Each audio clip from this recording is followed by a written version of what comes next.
Hey guys, welcome back to our YouTube channel. I hope you all are doing well. तो बच्चों को time tables कैसे learn करवाने हैं, इसके लिए मुझे काफ़ी टाइम से रिक्वेस्ट आ रही थी। बट टू बी ऑनेस्ट, जैसे मैंने अपने पिछले वीडियो में कहा कि मैं खुद भी कंसिस्टेंट नहीं थी चिया को लर्न करवाने के लिए, तो इसलिए ये चीज़ें मैंने आपके साथ शेयर नहीं की। बट अभी रिसेंटली हम लोगों ने अपनी होम स्कूलिंग तो नहीं कहूँगी, बट एट होम लर्निंग जो है वो फिर से स्टार्ट की है। तो मुझे लगा कि मैं आपके साथ शेयर कर देती हूँ कि मैंने चिया को टाइम टेबल्स कैसे सिखाए थे। तो बच्चे को टाइम टेबल्स कैसे सिखाने हैं, इसका बिल्कुल सिंपल आंसर ये है कि बच्चे को इन्हें मेमोराइज करना पड़ेगा। बट अगर आपने बच्चे को जस्ट टेबल्स ऐसे ही रट्टा मारने के लिए कहा, उन्हें टेबल लिख के दे दिया, या उनसे आप ये एक्सपेक्ट करेंगे कि वो ऐसे ही मेमोराइज कर लें, तो वो पॉसिबल नहीं होगा। यही मेन रीज़न है कि बहुत सारे बच्चे टाइम टेबल्स लर्न करने में स्ट्रगल करते हैं। तो यहाँ पे अब हमें कुछ चीज़ों का ध्यान रखना पड़ेगा। जब भी आप प्लान कर रहे हो कि बच्चे को टाइम टेबल्स लर्न करवाने हैं, उससे पहले आपको कुछ चीज़ें बच्चे के साथ प्रैक्टिस करनी है। तो आपको टाइम टेबल स्टार्ट करने से पहले बच्चे को मल्टीप्लिकेशन का जो कॉन्सेप्ट है वो इंट्रोड्यूस करवाना है। तो कभी भी डायरेक्ट टाइम टेबल स्टार्ट मत कीजिए। टाइम टेबल सिखाने से पहले आपको बच्चे को मल्टीप्लिकेशन इंट्रोड्यूस करवाना है। तो इंट्रोड्यूस करवाने से मेरा मतलब यहाँ पे क्या है कि बच्चे को ये पता होना चाहिए कि हम लोग मल्टीप्लिकेशन क्यों यूज़ करते हैं, या फिर टाइम टेबल्स जो हैं वो हमें क्यों लर्न करने हैं। और जो मल्टीप्लिकेशन का सिंपल सेंटेंस है वो बच्चे को आना चाहिए, लाइक 2 × 4 = 8। तो इसे हम मल्टीप्लिकेशन सेंटेंस कहते हैं। तो अगेन, टाइम टेबल्स लर्न करने से पहले आपको बच्चे को मल्टीप्लिकेशन जो है वो इंट्रोड्यूस करवानी है। तो बच्चे को आप कैसे इजीली मल्टीप्लिकेशन इंट्रोड्यूस करवा सकते हैं, उसका वीडियो ऑलरेडी मैंने इस चैनल पे डाल दिया है। उसका लिंक मैं आपको डिस्क्रिप्शन में दे दूंगी। तो इन केस अगर आप चाहें तो आप रेफरेंस के लिए वो वीडियो देख सकते हैं। उस वीडियो में मैंने काफ़ी डिटेल्स में बताया है कि आपको बच्चे को मल्टीप्लिकेशन कैसे इंट्रोड्यूस करवानी है। बट आज के वीडियो में मैं जस्ट आपको एक ओवरव्यू दे दूंगी। तो अभी जैसे मल्टीप्लिकेशन बच्चे को इंट्रोड्यूस करवानी है, तो उसके लिए आप कुछ इस तरह के कार्ड्स जो हैं वो यूज़ कर सकते हैं, फ्लैश कार्ड्स। तो ये बिल्कुल ही सिंपल से फ्लैश कार्ड्स हैं, दे आर वेरी इंटरेक्टिव। तो ये बिल्कुल ही बेसिक स्टेप्स हैं जो कि बच्चे की अंडरस्टैंडिंग को इम्प्रूव करेंगे कि हम मल्टीप्लिकेशन क्यों करते हैं या मल्टीप्लिकेशन कैसे वर्क करता है।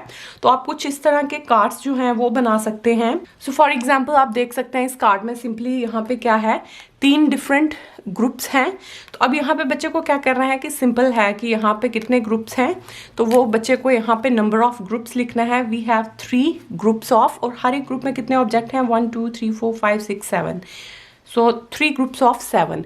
तो फर्स्ट आपको क्या करना है, आपको कुछ इस तरह की एक्टिविटीज बच्चे के साथ ट्राई करनी है। जब बच्चा थोड़ा फेमिलियर हो गया इन एक्टिविटीज के साथ, फिर आप क्या कर सकते हैं, इस तरह की फ्लैश कार्ड्स यूज करके। तो अब इन दो में डिफरेंस क्या है आप देख सकते हैं। इस वाले फ्लैश कार्ड में मैंने यहाँ पे मल्टीप्लिकेशन का जो सेंटेंस है वो भी लिखा है। तो इससे बच्चे को क्या है कि बच्चा थोड़ा फेमिलियर हो जाएगा कि मल्टीप्लिकेशन का जो सेंटेंस है उसे लिखते कैसे हैं। अगेन करना इसमें भी सेम है, बच्चे को ग्रुप्स काउंट करने हैं और उन ग्रुप्स के अंदर कितने ऑब्जेक्ट्स हैं वो काउंट करने हैं।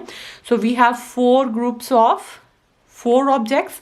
तो अब हमारे पास अगर ऐसी सिचुएशन है जिसमें 4 ग्रुप्स हैं और 4 ऑब्जेक्ट, तो हम उसे, अगर हमें उसका मल्टीप्लिकेशन सेंटेंस लिखना है तो हम लोग कैसे लिखते हैं, 4 × 4 = जो भी आंसर होगा वो बच्चे को यहाँ पे लिखना है। तो जैसे आप फ्लैश कार्ड्स बच्चे के साथ यूज़ कर रहे हो, उसके साथ ही साथ आप ऐसी वाली कुछ वर्कशीट्स जो हैं वो बच्चे को दे सकते हैं। मैं थोड़ा सा जूम इन कर देती हूँ ताकि आपको थोड़ा बेटर दिख जाए। तो फिर आप ऐसी वाली कुछ वर्कशीट्स बच्चे के साथ प्रैक्टिस कर सकते हैं, जिसमें यहाँ पे आप देख सकते हैं मैंने अगेन 2 ग्रुप हैं ऑब्जेक्ट के, और बच्चे को यहाँ पे काउंट करके लिखना है कि कितने ऑब्जेक्ट हैं। इसमें 3 देन 3, और नीचे जो है वो मल्टीप्लिकेशन सेंटेंस लिखना है। तो यहाँ पे आएगा 2 × 3 = 6। So we have 2 groups of 3। तो कुछ दिनों के लिए आप ऐसी वाली वर्कशीट्स बच्चे के साथ प्रैक्टिस कीजिए, and this is called the multiplication y equal groups, जिसमें इक्वल नंबर ऑफ ग्रुप्स होंगे और उससे बच्चे को हम मल्टीप्लाई करना सिखा रहे हैं।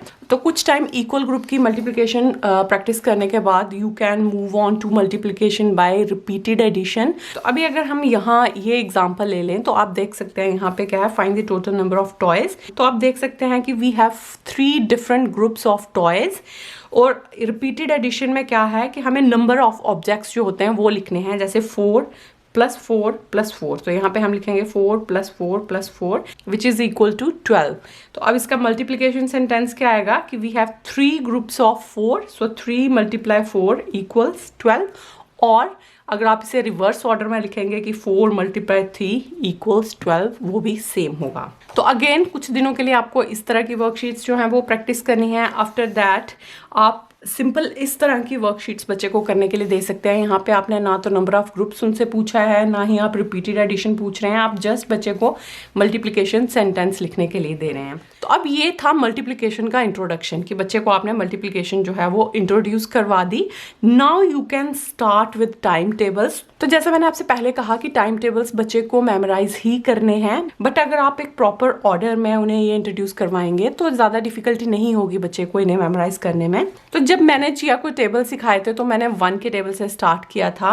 कई बार कुछ लोग 1 का टेबल स्किप भी कर देते हैं, बट आई हाईली सजेस्ट कि आप 1 से ही स्टार्ट कीजिए, क्योंकि 1 का टेबल बहुत ही ईजी रहता है और बच्चा इजीली उसे मेमोराइज कर लेगा और उसका कॉन्फिडेंस भी बिल्ड होगा। तो अभी जैसे अगर आपने बच्चे को मल्टीप्लिकेशन इंट्रोड्यूस करवा दी है तो बच्चा फेमिलियर होगा जो मल्टीप्लिकेशन का सेंटेंस है उससे। तो यहाँ पे आप बच्चे को ये बता सकते हैं कि टाइम टेबल्स क्यों इंपॉर्टेंट रहते हैं, क्योंकि अगर कई बार हमें थोड़ी लेंथी कैलकुलेशंस करनी है तो अगर आपने टाइम टेबल्स लर्न किए हैं तो आपका काफ़ी टाइम सेव होगा। आपको मल्टीप्लिकेशन के डिफरेंट स्टेप्स फॉलो नहीं करना पड़ेंगे, आप जस्ट टाइम टेबल की हेल्प से उस प्रॉब्लम का सोल्यूशन फाइंड कर सकते हैं। तो अब जब भी आप टाइम टेबल सिखा रहे हो तो आई सजेस्ट कि आप पूरा 10 तक टेबल मत दीजिए, जस्ट 5 तक टेबल से स्टार्ट कीजिए, फिर आप देखिए कि बच्चा कैसे उसे ग्रैस्प कर रहा है। तो अगर बच्चा कंफर्टेबल हो जाएगा तो फिर आप 10 तक भी दे सकते हैं, but when you start just start till 5। और आप देख सकते हैं यहाँ पे मैंने 0 की मल्टीप्लिकेशन भी दी है। तो अगेन आई हाईली सजेस्ट कि जब भी आप टाइम टेबल्स इंट्रोड्यूस करें तो उसमें 0 का सेंटेंस भी जरूर इंक्लूड करें, नहीं तो बाद में कई बार बच्चों को कंफ्यूजन रहता है। तो जब भी आप टाइम टेबल्स लर्न करवा रहे हो तो आप 0 का सेंटेंस भी उसमें इंक्लूड करवा सकते हो। तो इनिशियली आप बच्चे को ऐसे बोल सकते हैं कि दिस इज 1 ग्रुप ऑफ 2, तो इसका क्या आंसर होगा, या 1 ग्रुप ऑफ 4 इसका क्या आंसर होगा। तो अगर आपने मल्टीप्लिकेशन के जो बेसिक स्टेप्स हैं वो फॉलो किए होंगे तो बच्चे को यहाँ पे आंसर्स ढूंढने में डिफिकल्टी नहीं होगी और वो यहाँ पे देखेगा कि कैसे मल्टीप्लिकेशन के जो सेंटेंसेस हैं उन्हें कंबाइन करके ही एक टाइम टेबल बनता है। तो अब जैसे आपने 5 तक यहाँ पे टेबल लिख लिया, तो अब आपको एक चीज और करनी है कि आपको जस्ट ऐसे ही टेबल नहीं लिखना है, इसका जो रिवर्स ऑर्डर होगा टेबल का वो भी आप बच्चे को पक्का इंट्रोड्यूस करवाइएगा, नहीं तो आगे चल के बच्चे थोड़ा कंफ्यूज हो जाते हैं कई बार। तो अगर आपने स्टार्टिंग में ही अगर आप उनके जो बेसिक्स हैं वो सही तरीके से उन्हें सिखा रहे हो तो कंफ्यूजन की कोई जगह ही नहीं रह जाएगी। तो रिवर्स ऑर्डर का मतलब क्या है कि जब हम लिखते हैं 0 × 1 = 0, 1 × 1 = 1, 2 × 1 = 2, so this is called the reverse order. तो अभी आपको बच्चे को समझाना है कि टेबल लिखने के 2 मेथड्स होते हैं और दोनों का आंसर जो है वो सेम ही आएगा। आप सिंपल ऑर्डर में लिख रहे हो या फिर रिवर्स ऑर्डर में लिख रहे हो, जैसे यहाँ पे है 1 × 0 = 0, 0 × 1 = 0, और 1 × 3 = 3 एंड 3 × 1 = 3। तो दोनों ही ऑर्डर में आंसर जो है वो सेम आएगा। तो अगेन जब आप फर्स्ट टाइम बच्चे को टेबल लिखने के लिए दे रहे हो, जैसे 1 का टेबल दे रहे हो, तो उन्हें सिर्फ 5 तक देना है, बट दोनों वे में आपको टेबल लिखने के लिए कहना है उन्हें। तो फिर आपको क्या करना है कि आप कुछ इस तरह के फ्लैश कार्ड्स यूज कर सकते हैं। आप देख सकते हैं ये 1 के टेबल के फ्लैश कार्ड हैं, 1 × this, 1 × 4।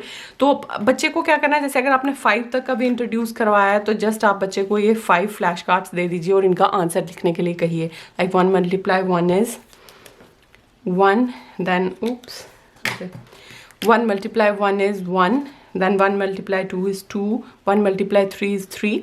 तो आपको क्या करना है, इस तरह के कुछ फ्लैश कार्ड्स जो हैं वो देके बच्चे को इन्हें लिखने के लिए कहना है। तो ये वाले जो फ्लैश कार्ड्स हैं आप देख सकते हैं, इन्हें मैंने लैमिनेट किया है, तो इसे मल्टीपल टाइम यूज कर सकते हैं, मुझे बार बार इन्हें बनाने की जरूरत नहीं पड़ेगी। तो जैसे अगर 5 तक अब बच्चे को टेबल आ गया, देन आप 0 से लेके 10 तक बच्चे को टेबल करने के लिए कह सकते हैं। अगेन आपको प्रोसेस सेम ही होगी, आपको 0 से लेकर 10 तक टेबल बच्चे को लिखने के लिए कहना है, देन उसका जो रिवर्स ऑर्डर में टेबल होगा वो लिखने के लिए बच्चे को कहना है, और साथ ही साथ आपको इस तरह के कुछ फ्लैश कार्ड्स जो हैं वो आप बच्चे के साथ प्रैक्टिस कर सकते हैं। तो सेम जो प्रोसेस है आपको सभी टेबल्स के लिए फॉलो करनी है, चाहे वो टेबल आप अभी 3 का टेबल सिखा रहे हो या आप 10 का टेबल, 9 का टेबल सिखा रहे हो। इससे क्या होगा कि बच्चा मेमोराइज तो टेबल को कर ही रहा है, बट अगर आप डिफरेंट डिफरेंट वे में उनकी रिवीजन करेंगे तो बच्चे का कॉन्सेप्ट जो है वो बहुत ही अच्छे से उन्हें समझ आ जाएगा। उसके साथ ही साथ एक चीज़ आपको और करनी है फॉर ओरल प्रैक्टिस, कि आप इस तरह आप टेबल्स जो हैं 1 2 3 4, तो इस तरह से आप ना टेबल्स बना के ऐसे रिंग बाइंडर में बाइंड करके रख सकते हैं। तो दिन में 1 या 2 बार जस्ट 2 मिनट के लिए या 5 मिनट के लिए आप बच्चे को दे दीजिए और उसे कहिए कि इस टेबल को मेमोराइज करें, क्योंकि टाइम टेबल्स को हमें मेमोराइज ही करना है। तो जितने भी डिफरेंट तरीके अगर आप बच्चे को सिखाएंगे तो उनके लिए काफ़ी हेल्पफुल हो जाएगा इन टेबल्स को मेमोराइज करने में। उसके साथ ही साथ जैसे बच्चे को अभी कुछ टेबल्स आ गए हैं, उन्हें थोड़ा टेबल का कॉन्सेप्ट आ गया है, तो फिर आप इस तरह का चार्ट भी बच्चे को इंट्रोड्यूस करवा सकते हैं। बट ये चार्ट मैं आपको कहूँगी तभी बच्चे को इंट्रोड्यूस करवाइए जब वो टेबल से थोड़ा फेमिलियर हो गया, उसे टेबल्स आ गए हैं, तो इस चार्ट की हेल्प से भी वो रिवीजन कर सकता है। तो जैसे ये चिया की नोटबुक है और आप देख सकते हैं जैसे मैंने उसे 6 का टेबल कहा था लिखने के लिए, एक बार सिंपल ऑर्डर में दिया और सेकंड टाइम उसे रिवर्स ऑर्डर में भी टेबल लिखने के लिए दिया था। तो आज के वीडियो में ये जितने भी रिसोर्सेज मैंने आपके साथ शेयर किए हैं, ये फ्लैश कार्ड्स हैं चाहे वर्कशीट्स हैं, तो ये सारे के सारे प्रिंटेबल हमारी वेबसाइट पे अवेलेबल हैं। अगर आप चाहें तो आप हमारी वेबसाइट पे जाके इन्हें बाय कर सकते हैं। तो यहाँ पे ये चीज़ मैं आपसे ज़रूर कहूँगी कि ज़रूरी नहीं है कि आपको ये रिसोर्सेज बाय करने ही हैं। मेरा ये रिसोर्सेज शेयर करने का एक मेन पर्पज़ ये भी था कि आपको आइडिया मिल जाए आप कैसे बच्चे को टाइम टेबल्स इंट्रोड्यूस करवा सकते हैं और किस ऑर्डर में आपको इंट्रोड्यूस करवाने हैं टाइम टेबल्स। तो ये वाली जितनी भी चीज़ें मैंने आज आपके साथ शेयर की हैं, चाहे वो वर्कशीट्स हैं, फ्लैश कार्ड्स हैं, तो ये चीज़ें आप अगर आपके पास टाइम है तो आप इजीली इन्हें घर पे भी बना सकते हैं। बट जस्ट मेक श्योर कि अगर आप घर पे ये चीज़ें बना रहे हो तो उन्हें अगर आप लेमिनेट करेंगे तो उनकी ड्यूरेबिलिटी जो है वो काफ़ी बढ़ जाएगी। और अगर आपके पास इतना टाइम नहीं है इन रिसोर्सेज को क्रिएट करने का, then you can check out our website. तो अगेन अपने सभी सोशल मीडिया हैंडल्स और वेबसाइट का लिंक मैं आपको इस वीडियो की डिस्क्रिप्शन में दे दूंगी, so make sure to check it out. और इसके साथ ही साथ मल्टीप्लिकेशन बच्चे को कैसे इंट्रोड्यूस करवानी है और टाइम टेबल्स के लिए मैंने एक वर्कबुक भी शेयर की थी, तो उन दोनों वीडियोस का लिंक भी मैं आपको डिस्क्रिप्शन में दे दूंगी, आप वो वीडियोस भी चेक कर सकते हैं फॉर सम आइडियाज। तो अगर आज की वीडियो भी आपके लिए हेल्पफुल थी, then please give this video big thumbs up and do subscribe to our channel for more such videos. Thank you so much everyone for watching.